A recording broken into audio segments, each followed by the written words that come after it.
This is the lecture for Urbanization in the Gilded Age. You can see the picture here, typical scene in a place like New York City where, by the end of the 1800s, you have a tremendous amount of people in a small amount of space. You can see the beginnings of buildings kind of rising up more than a story or two. You can see the overcrowding. You can also kind of get a sense of the amount of crowding, trash that might be in an area like this. They might have good trash pickup or removal. So this picture kind of says a lot. Okay, to start off here, we're going to talk about rapid, population growth in terms of post-Civil War growth of cities. And so what you have down there in the bottom right-hand corner is the percent of people that lived in an urban setting. Now, by most accounts, an urban setting would be qualified as any town or city that has a population of 2,500 or more. And so you can see that in the time period that we're talking about, you've got a tremendous amount of rise, and it kind of keeps continuing on. At the start of our Gilded Age, you're talking about 20%.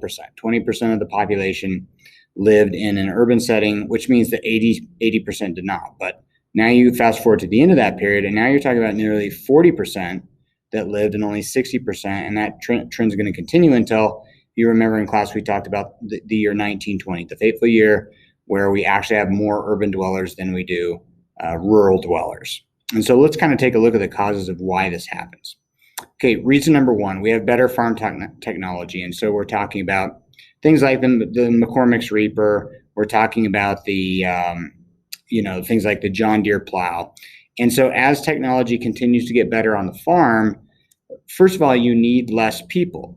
At the same time, if you are a young person on a farm and you start learning about from other people what it's like in a city, not only is there less farm work for you to do in the long run because of the technology, but you're more attracted to go to a city because there's just more things for you to do. And so you kind of combine those two together, and what you're going to get is this massive rural to urban migration. And we even see this with single young women where they will, they're bored of the rural areas. They don't feel like they have any good life prospects.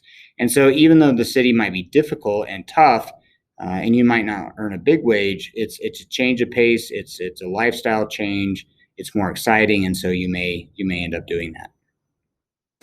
Okay, we also want to consider immigration. And we'll talk about, again, our sources of immigration. We've talked about this in class a little bit, so I'm not going to spend a lot of time, but we're talking millions of people are coming in. This is one of the high tides of American immigration from other countries. And remember, mostly Southern, for most of the Gilded Age, you're still talking about Northwest Europe, Ireland, England, Germany. But towards the end of the Gilded Age, we're starting to see the shift. And it's not big yet, but we're starting to see the shift to Southern and Eastern Europe. So we'll come back to that idea. Okay, better technology. And we don't just mean better farm technology. We mean better technology overall. And so, I used in class the idea of the new technology of a telephone. And now all of a sudden you have this new job that we've never had before, the creation of switchboard operators. We're going to build a skyscraper. The skyscraper is a new thing because now we have improvements in steel where we can build a city up, and we have a lack of space in places like New York and Chicago. So we're going to have to get creative with construction. So you invent something like the skyscraper. Well, that's going to create a lot of jobs in construction. So just building these cities and creating the infrastructure for these cities is going to create a lot of jobs in something like construction.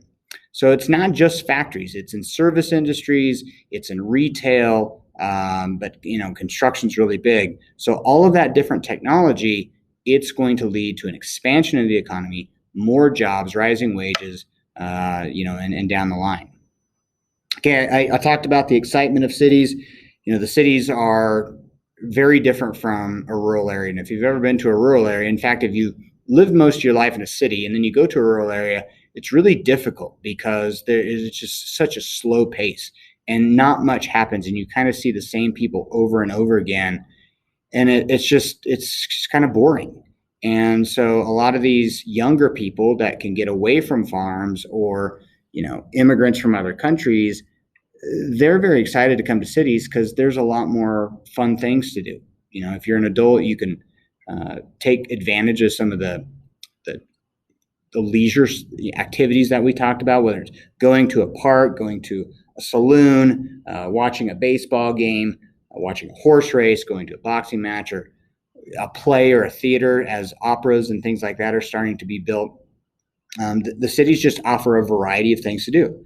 And that continues until today. But this is kind of where that trend really starts. We start to see that in America. Okay, impacts of urbanization. All of this is going to add up to, as time goes over. And remember, this is going to bleed over into the early 1900s, where we really start to see some of these things bear fruit, is that, as people's work is in demand, as technology gets better, as people become a little more skilled over this 40-year period, you are going to see a higher standard of living. Eventually, once we get to the 1900s, most people have running water. Most people have indoor bathrooms. Most people have some form of heating through a furnace or something like that. And so, hey, you compare that to other poor people around the world, and all of a sudden now, our poor people are starting to live better than a lot of the rest of the world's poor people. Okay, manufacturing and mass-produced goods is going to lower down in the long run the prices for these manufactured goods. I always liken this to like a laptop computer. When the first laptops were created, they were thousands and thousands of dollars, and now you can get a pretty decent one for a couple of hundred. And so as you mass produce, whatever it is, whether it's clothing, textiles, eventually like the automobile, and now today's, computer technology, whatever it is, if you mass produce it over time, the price is going to go down for people. And that's a good thing. Cheap goods. Okay, next, new jobs. And I kind of mentioned this a little bit earlier, but industrialization is going to create jobs that have never existed before. And, some of those jobs we talked about, like social work for women, switchboard operators. These are new jobs that did not exist. And so, all of a sudden you might need like a need for accountants, because these corporations are going to be so big and you've got to keep track of where the money's all going. So some of these jobs really start to emerge, and this middle class begins to develop. And eventually, as public education takes hold, people will have enough basic literacy and enough basic math knowledge and things like that to where we're productive enough that wages go up, so that we're making enough money to be in, most people in America into the middle class. And so that middle class becomes very important for America in terms of, these are the people that spend the most money as a group. They may not spend as much individually as a rich person, but as a group, they outspend everybody because there's just so many middle class Americans. And this is the great era when our middle class really starts to develop. Okay. Now, as we grow, there are problems that are associated with such a sudden amount of growth in a short amount of time. And cities just were way more reactive than they were proactive. They didn't have the money to deal with the growth. And so oftentimes correcting some of these ills of society, they were years or sometimes even decades behind. And I think something that you can draw a connection to with today is something like transportation.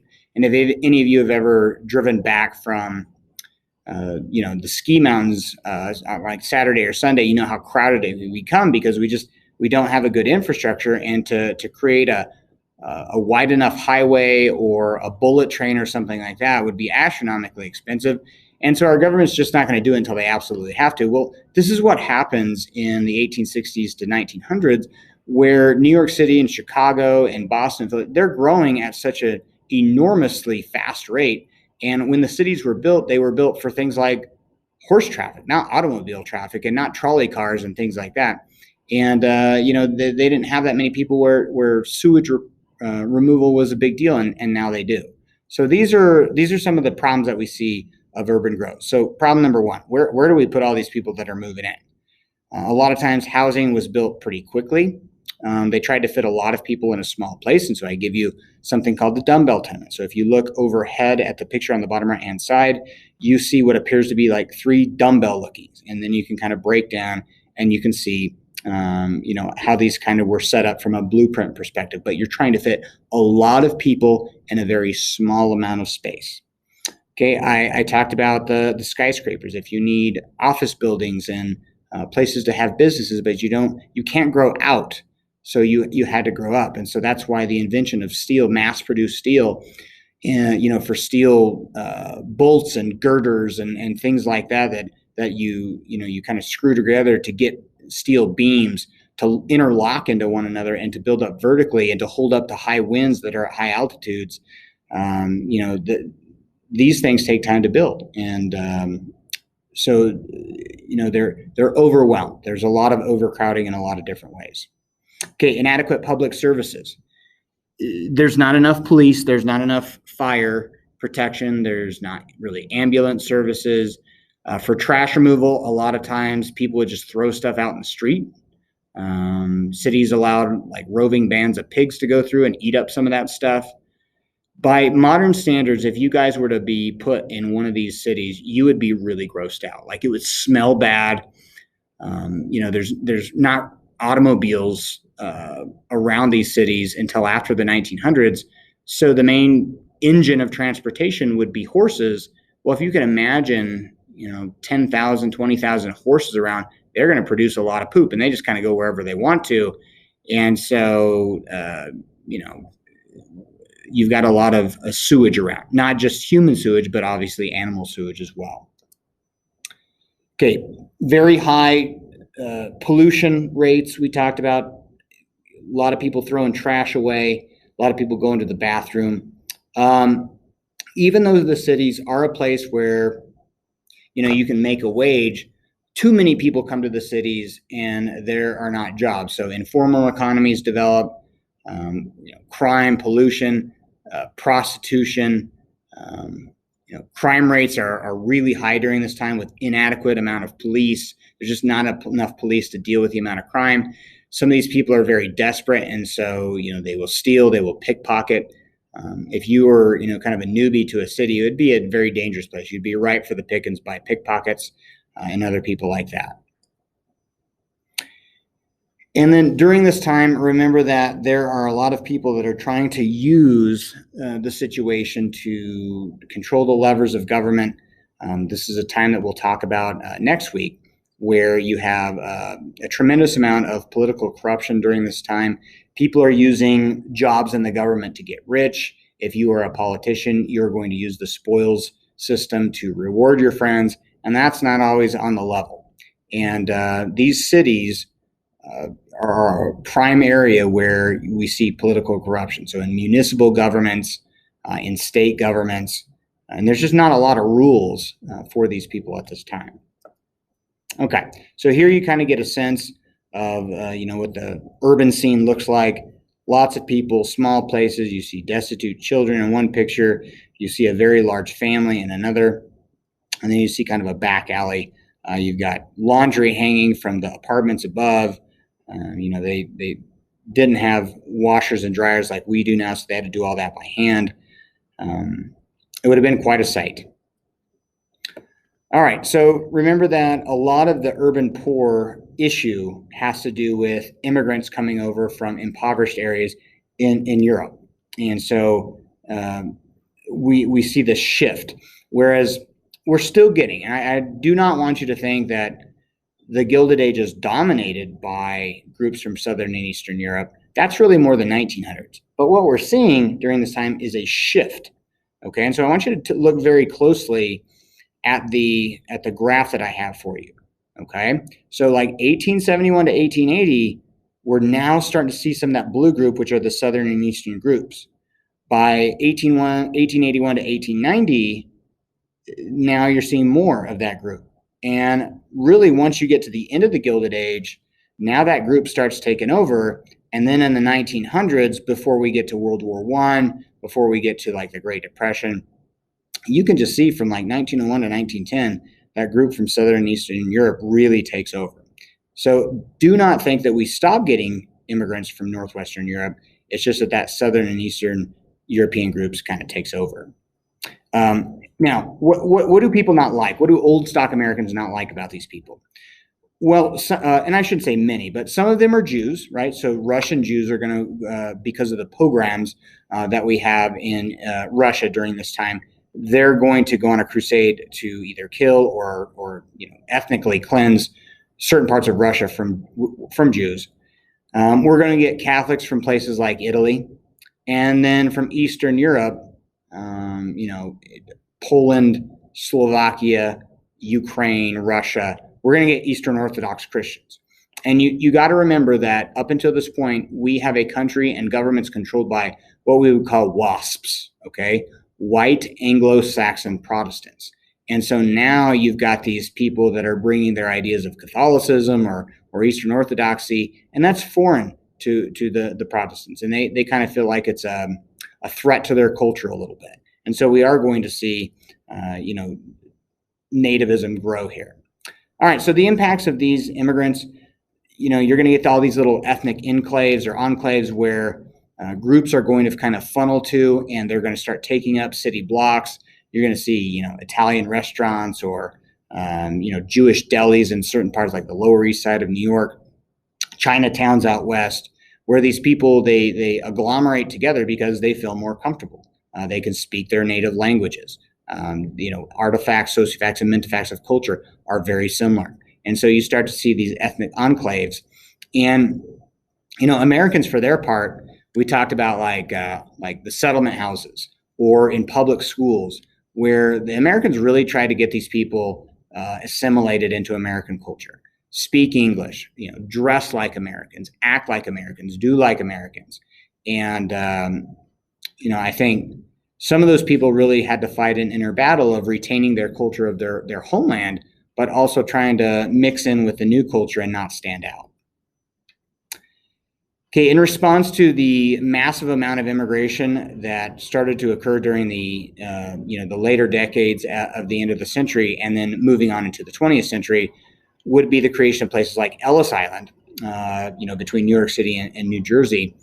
And then for West Coast immigration out in San Francisco, what's called Angel Island. And both of these places, you can see in the picture, they would process the immigrants coming in. As time went on and there were more federal laws against immigration, you would get inspectors that were looking to see if they were mentally stable, perhaps if they had some sort of criminal history passed along by European authorities. If they were known socialists or communists. These are all things that eventually, as time goes on, you're going to have more restrictions put on immigrants. But this is going to be later. I mean, for the most part, we really stuck to that creed on the Statue of Liberty: give us your huddled masses and your refuse, and we'll take them. We also must understand that these impacts create a tremendous impact on American culture. So it's a culturation kind of both ways, where both sides are kind of adapting traits. The immigrants, they adapt American traits, but then Americans are going to adapt, immigrants' traits as well. And we see this with Americans' love for Italian food. So Americans' version of things like pizza or pasta, we start to adopt some of those things that we like about these groups' culture over time. And then because of all the new immigrants, we are going to get a renewed growth of nativism. Remember, nativism is the kind of the white Anglo-Saxon Protestant rebellion against immigrants coming in. And so, probably the primary group, and they were pretty much all over, but I think, we see the APA quite a bit out west against the Chinese. And so the American Protective Association was probably the most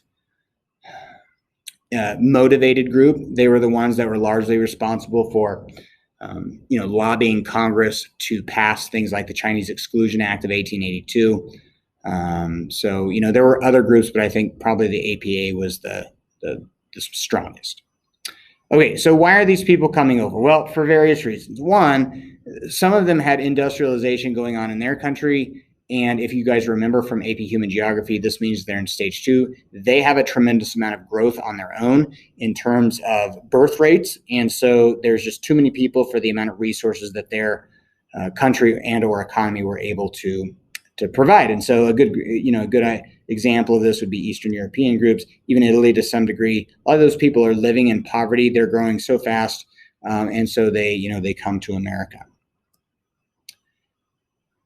Now, the number one job, if you were to kind of do some research on why people just flat out move, and whether that's internal migration or whether in this case external migration, almost always the number one reason is some sort of economic opportunity. And that just means a job, a better job. And so a lot of these people were coming over as poor rural subsistence farmers. And the rumor from the chain migration rumor mill was that America was this place of opportunity and you could get a job, and it might not be like a great job, but no matter what, you can probably get a job. And it's better than what you had in your home country. We also must understand that probably a good half of the people that came to America, they end up going back to their home country. We tend to focus on the people that stayed in America because they had a longer impact or longer lasting, impact on our country. But a lot of people actually went home. And so they escaped poverty for a time. They came over and worked. And then when they felt like they were strong enough or things got better in their country, they just go back home. Okay, some groups were coming over to escape, political. So I'll give you a good example of this. So one of the groups that came over to escape political persecution would be, groups in like Germany or others that were going through some sort of movement where Marxism was trying to take root. And if the monarchs in that particular country were able to root out the communists or the socialists, then America a lot of time was a place that they would come. And so you would start to see that the nativist groups, they tended to label some of the Eastern European countries where Marxist ideas had started to kind of take root a little bit. And these people would come in and they tended to be sometimes the more violent elements in strikes. And so immigrants oftentimes got labeled as socialists or Marxists or communists. And so some of them were just escaping for political freedom. Okay, the Jews would be a good example of a group that were kind of escaping religious persecution, and most notably in Russia. There were some other places, Austria, Poland a little bit, Germany a little bit, but for the most part, they're escaping, the pogroms that were going on during this time in Russia. Now, the typical migrant was not necessarily a family. The typical migrant, and this goes for any kind of external migration, is usually a single male in their 20s, 30s, or 40s. It's really difficult for an entire family to migrate. I don't want you to think that they didn't, because as you can see in the pictures, there are plenty of examples of entire families migrating. But if we were to say who made up the largest chunk of the immigrants during the Gilded Age, you're really looking at single males, 20s to 40s, people that didn't have really much to tie them down and that could move really easily and didn't have dependents that they had to feed and things like that. But hey, plenty of families came as well. Okay, I'm going to go through this pretty quickly because I feel like we've already done a pretty good job of this in class as well. So remember the major groups of new immigrants in the southern and eastern group, and then out west, we have the Italians. They're coming from rural areas. A lot of times they're largely uneducated. They're drawn to West Coast cities like New York and Philadelphia, Boston, because this is where they can find, work immediately in these factories. They can work as longshoremen. So a longshoreman is somebody that basically works in the harbor, probably unloading or unloading stuff, but they have to do something with boats and loading and unloading goods. Okay, and then a lot of times the Italians were either replacing or working alongside the Irish in mines.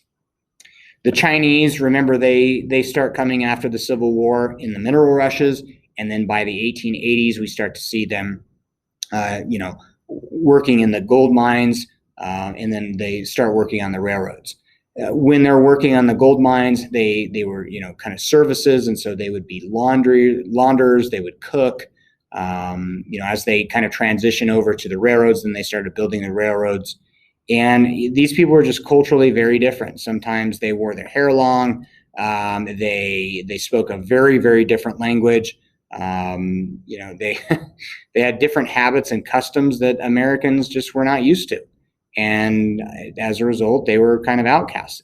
But the major thing that the old stock Americans don't like about any of these groups, when you're talking about these ones that replaced them in factories and on the railroads and things like that, is that they drove down wages. I mean, they made it harder for Americans, they felt like, to get jobs.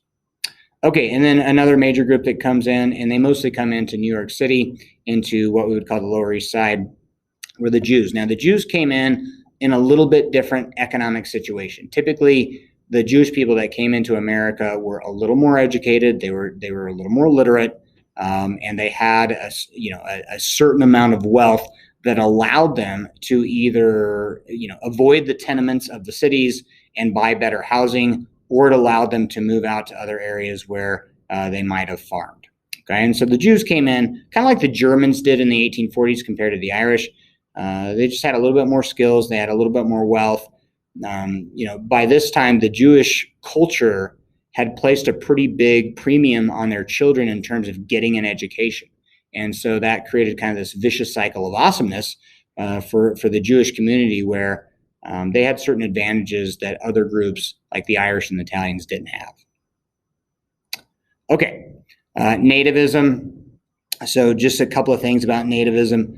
Remember, they believed that the immigrants created the following problems: that they drove down wages, that they infiltrated the culture, and they kind of took away from American values. They were filling the United States with Catholicism. You start to see that schools were trying to keep the Jesuits and other Catholic groups kind of out of public schools, and kind of made Catholics start to have their own schools. And so that's why even today we do see Regis and Mullen and places like that are created as separate parochial schools or Catholic schools because of this kind of anti-Catholic, anti-Protestant divide. But besides the religious ideas, we talked about like the socialist ideas, just the fact that these people, some of them were very poor, and so they were filthy. They didn't speak the language. They were just kind of seen as undesirables. They didn't dress very well, and Americans didn't like that. Hey, furthermore, if you're a politician, you know that as soon as these people become citizens, they're a large voting base. And so, political machines work to organize the immigrant vote. These people were often the working class. And so like the Democrats very early on, they start catering to these recent immigrant groups. And as soon as they turn citizens, which, was just a couple of years, then they started garnering their vote. And so a lot of older Americans that were in like the Republican Party, they don't like this because these people haven't been there for many years. And now they're starting to exert, quite a bit of power over politics in a country that they don't really feel like they belong in. All right. And then the last thing that the immigrants were blamed on was overcrowding, radicalism and unions, alcoholism. The Italians brought a culture of, drinking alcohol with them. The Russians did. Maybe not as much the Jewish, but other Russians, other Eastern European groups. Remember, the Irish kind of had this as part of their culture. And so, this is going to lead to things like the temperance movement. Okay, so ending off here, kind of anti-immigration legislation. Remember, this is kind of driven by the American Protective Association.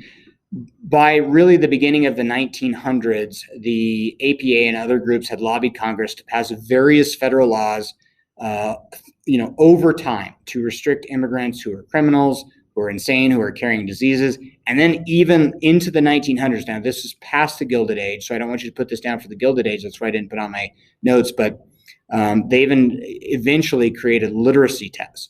And so that eliminated a lot of the rural poor that would then, from these Eastern European countries, that would come in and work in the factories and drive wages down.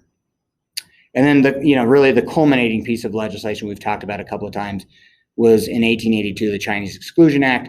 This act gets renewed in 1892, and really the Chinese Exclusion Act is not fully gone until like the 1950s and 60s. So when we start to get the Civil Rights Acts of the 1950s and 60s. And here you can see kind of America's contempt of these foreigners that are coming up on land. And so we're kind of talking about how the Hudson River is the American Ganges. And if you know anything about the Ganges with like Hinduism, it's very filthy. And so, this filth is kind of coming up on our shores. All right, so that concludes the lecture on urbanization. Thanks for tuning in, and we'll see you later.